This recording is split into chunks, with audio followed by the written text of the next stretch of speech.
In The Book Thief by Markus Zusak, Part 5, The Whistler, Three Acts of Stupidity by Rudy Steiner, delves into three events that underscore the depth of Rudy's character as well as the underlying themes of the novel. This section not only captures Rudy's rebellious spirit, but also poignantly highlights the pervasive effects of poverty and oppression during the Nazi era. The first act of stupidity finds Rudy attempting to steal a sizable potato from Mammers, the local grocery store. His motive is driven by the stark reality of his family's destitution and incessant hunger. When caught, Rudy's plea for mercy, bolstered by Link's exaggerated justification, results in Mammer reluctantly letting him go. This episode sheds light on Rudy's desperation and the moral gray areas that arise when survival is at stake. It propels readers to empathize with the harsh conditions faced by ordinary Germans during this period. Rudy emerges not merely as a juvenile delinquent, but as a boy pushed to transgression by the cruel hand of poverty.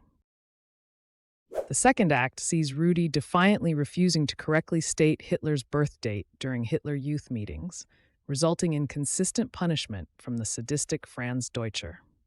Rudy's rebellion against Franz escalates when he throws a rock at him in a fit of frustration. This leads to a brutal physical confrontation, embodying the stark clash between oppressive authority and individual resistance. Rudy's stubbornness in the face of Franz's cruelty illustrates his innate sense of justice and his determination to resist tyranny. This defiance can be paralleled to the broader conflict in the novel, the struggle between right and wrong, represented by characters like Max and the overarching figure of Hitler.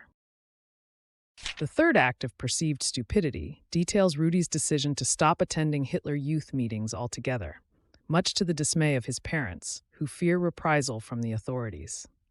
His steadfast refusal to conform ultimately leads him to join another division, the Flieger Division, which provides him with a different avenue to channel his energies.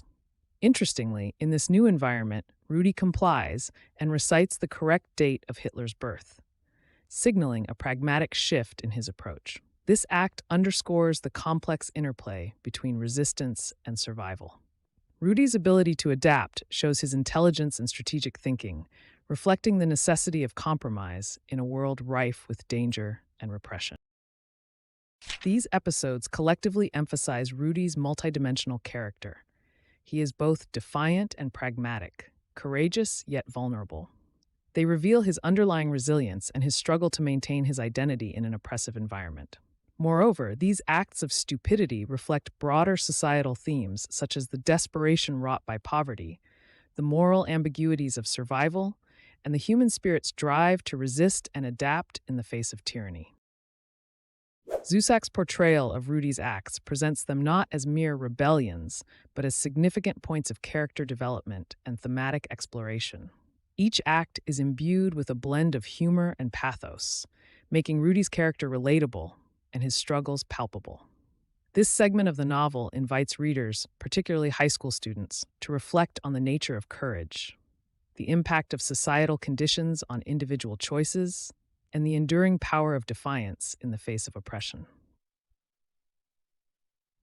This has been another Bookly Crash Course. Thanks for watching the video. Please leave a like and a comment to help out the Bookly Crash Course channel.